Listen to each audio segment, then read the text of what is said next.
మీ business ఏదైనా మీ ఊర్లో promotion చేయాలంటే అది సుమన్ టీవీతోనే సాధ్యం. ఇప్పుడే సంప్రదించండి.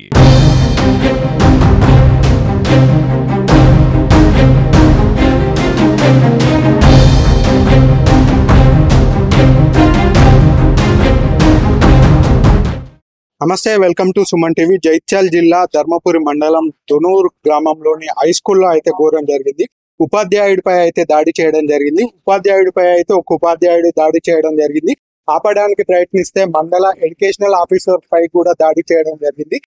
మనమైతే మిగిలిన వివరాలు అయితే అడిగి తెలుసుకున్నాం. నా పేరు కాశెట్ రమేష్. నేను ఎజిటి ఎంపీపీఎస్ దోనూరు నందు టీచర్ గా పనిచేస్తున్నాను. ఈ రోజు రాష్ట్ర ప్రభుత్వ ఆదేశాల మేరకు, విద్యాశాఖ ఆదేశాల మేరకు పీటీఎం సమావేశం నిర్వహిస్తున్నాం. పీటీఎం సమావేశంకు విలేజ్ లో ఉన్న తల్లిదండ్రులు, అదేవిధంగా సెల్ఫ్ హెల్ప్ గ్రూప్స్, అదేవిధంగా అంగన్వాడీ టీచర్లు అందరితో ఈ రోజు హై స్కూల్ పిఎస్ అందరం కలిసి హై స్కూల్ ప్రాంగణంలో మీటింగ్ పెట్టుకున్నాం. మీటింగ్ పెట్టుకున్న తర్వాత సమావేశంలో ఈ ఇయర్ ఎట్లా కార్యాచరణ చేయాలి, బడిబాట కార్యక్రమం ఎట్లా నిర్వర్తించాలి అనే ఒక ప్రణాళిక తయారు చేసుకుంటున్న సందర్భంలో ఆ తర్వాత సమావేశం ముగిసిన తర్వాత గ్రూప్ ఫోటో దిగుదామని స్టేజ్ ఎక్కిన తర్వాత మహేష్ అనే వ్యక్తి, ఎజిటి మహేష్, ఆయన జెడ్పీహెచ్ఎస్ దోనూరు నందు ఎజిటిగా బాధ్యత నిర్వర్తిస్తున్నాడు. అతను అకారణంగా అసలు అక్కడ నేను అతను సంభాషించింది లేదు, మాట్లాడింది లేదు. అకారణంగా నా మీద వెనుక దాడి చేయడం జరిగింది. నన్ను నెట్టేసి కింద పడేసి నా మీద దాడి చేయడం జరిగింది.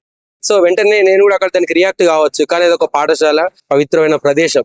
ఎందుకంటే మనం విద్యాబుద్ధులు నేర్పరిచిన వాళ్ళ మనం కొట్లాడుకుంటే మనం ఏం సందేశం ఇచ్చినట్టు అవుతుంది. అందుకోసమే నేను అతని మీదకి ఏం దానికి నేను ప్రతిచర్య చేయలేదు. వెంటనే ఎంఈఓ గారు అక్కడనే ఉన్నారు. ఎంఈఓ గారు కూడా ఆపడానికి ప్రయత్నం చేస్తే ఆ మేడం చేతి కూడా ఇట్లా మెలకలు దింపిండు. ఆ చేతి కూడా మేడం విరిగిపోయింది. ఇవాళ చాలా బాధ అనిపించింది. ఒక మహిళా ఉపాధ్యాయురాలు ఎంఈఓ అధికారం చూడకుండా అతను మానసికంగా మరి ఎలా చేసిండో అర్థం కాలేదు. గతంలో కూడా అతని మీద జిల్లా విద్యాశాఖ అధికారి కూడా కంప్లైంట్ ఇవ్వడం జరిగింది.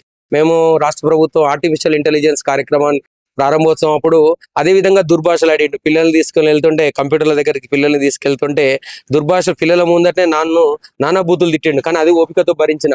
కానీ అప్పుడు ఇదే విచక్షణ అంత కోల్పోయి ఏదో ఆయన తిట్టుకుంటూ ఇష్టం మాట్లాడడం జరుగుతుంది. కాబట్టి ఈ రోజు జరిగిన వెంటనే ఇతని మీద కఠిన చర్యలు తీసుకోకుంటే ఒక పిల్లలకు నష్టం. ఎందుకంటే చాలాసార్లు పిల్లలు కూడా కులం పేరుతో దూషించిన సందర్భాలు చాలా ఉన్నాయి. ఆల్రెడీ పేరెంట్ టీచర్స్ మీటింగ్ లో కూడా పేరెంట్స్ కూడా చాలాసార్లు కంప్లైంట్ ఇవ్వడం జరిగింది.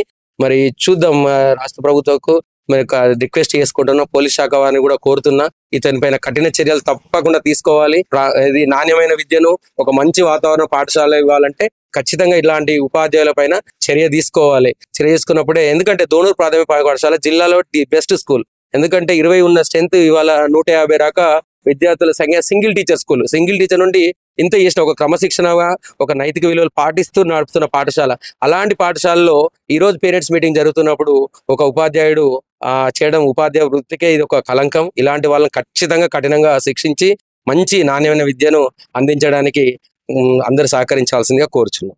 ఇప్పుడు ఎట్లా సార్, పోలీస్ కంప్లైంట్ ఇచ్చారా? ఎటువంటి చర్యలు తీసుకుంటారు? ఎస్, మండల విద్యాశాఖ అధికారి గారు కూడా అక్కడనే ఉన్నారు. తాటి ఉపాధ్యాయులు అందరం కలిసి ఈ రోజు రిటర్న్ గా కంప్లైంట్ ఇవ్వడం జరిగింది. మండల విద్యాశాఖ అధికారి గారి చేతి కూడా విరగడం జరిగింది. ఎందుకంటే మెలికలు పెట్టి ఇట్లా అంటే అంత విచక్షణ కోల్పోయినాడు. నా మీద కూడా దాడి చేసి చెంపల మీద కొట్టిండు. తర్వాత వీపులా తగిలినాయి. కానీ నేను రియాక్ట్ కాలేదు, ఎందుకంటే అది ఒక పాఠశాల, అక్కడ కావద్దనే ఉద్దేశంలో నేను డైరెక్ట్ ఎస్ఐ గారికి వచ్చి విషయం చెప్పినాను. సార్ కూడా కంప్లైంట్ ఇవ్వమన్నారు. ఖచ్చితంగా కఠిన చర్యలు తీసుకుంటామని పోలీస్ శాఖ వారు కూడా హామీ ఇవ్వడం జరిగింది. జిల్లా విద్యాశాఖ అధికారి కూడా గారికి సమాచారం ఇవ్వడం జరిగింది. సార్ కూడా తప్పకుండా మీకు న్యాయం చేస్తాం, కఠిన చర్యలు తీసుకుంటామని విద్యాశాఖ వారు కూడా చెప్పడం జరిగింది. అంటే సార్, గత ఎన్ని సంవత్సరాలుగా పనిచేస్తున్నారు? ఇదే మొదటిసారా వెలుగులోకి రాలేదు? గతంలో చాలా సార్లు నేను 2018లో ట్రాన్స్ఫర్ లో రావడం జరిగింది. అప్పటి నుంచి అక్కడ ఉన్న ఉపాధ్యాయుల మీద దాడి చేస్తే అతన్ని డిప్యుటేషన్ పంపినాం. జెడ్పీహెచ్ఎస్ ధర్మపురికి డిప్యుటేషన్ ఇచ్చారు. జెడ్పీహెచ్ఎస్ తీగల ధర్మారం, ఎంపీపీఎస్ తీగల ధర్మారం, ఇలా రకరకాల సంవత్సరకు పాఠశాలను ఆయన డిప్యుటేషన్ పంపుతారు. అసలు అలా ఇట్లా ప్రవర్తిస్తుండు కాబట్టి. కానీ ఈ సంవత్సరం నుంచి, గత సంవత్సరం నుంచి ఇక్కడ దోనూరులో చేస్తున్నాడు. అతను అన్ని ఊహించుకొని మా మీద దాడి చేయడం జరిగింది సార్. ఇతని మీద చాలా సార్లు కాంప్లెక్స్ హెడ్ మాస్టర్ల దగ్గర టీచర్లతోని కూడా దుర్భాషలు ఆడినట్టు, ప్రవర్తించినట్టు చాలా సార్లు కంప్లైంట్లు కూడా ఉన్నాయి. అంటే దాడికి గల ఏమన్నా కారణం ఉందా? ఎస్, అదే కారణం ఏంటంటే యాక్చువల్గా ఏంటంటే గత ఏప్రిల్ 20 నాడు ఆర్టిఫిషియల్ ఇంటెలిజెన్స్ క్లాస్ నిర్వహిస్తున్నప్పుడు దుర్భాషలు ఆడడం జరిగింది. పిల్లల ముందటనే మాట్లాడరని ఆ పదాలు, బ్యాడ్ వర్డ్స్ వాడడం జరిగింది. ఆ పదాలు వాడుతున్న కొంచెం బాధ అనిపించి నేను డిఓ గారికి సమాచారం ఇవ్వడం, కంప్లైంట్ ఇవ్వడం జరిగింది. డిఓ గారు కూడా మండల విద్యాశాఖ అధికారి గారిని రిపోర్ట్ చేయమని విచారణ అధికారిగా నియమించి విచారణ తీసుకోవడం జరిగింది. దాన్ని మనసులో పెట్టుకొని ఆ లాస్ట్ వర్కింగ్ డే అయిన తర్వాత ఇవాళ స్కూల్లో ఫస్ట్ పేరెంట్స్ మీటింగ్ ఈ సమావేశంలో అతను ఈ విధంగా ప్రవర్తించిండని నాకు అనిపిస్తున్నది. అయితే జైత్యాల జిల్లా ధర్మపురి మండలం దొనూరు గ్రామంలోని హై స్కూల్లో అయితే ఈ దాడి జరిగింది. అయితే ఒక ఉపాధ్యాయుడు అదే స్కూల్లో పనిచేస్తున్న HGT ఉపాధ్యాయుడు అయితే కాశెట్టి రమేష్ అనే ఉపాధ్యాయుడిపై అయితే దాడి చేయడం జరిగింది.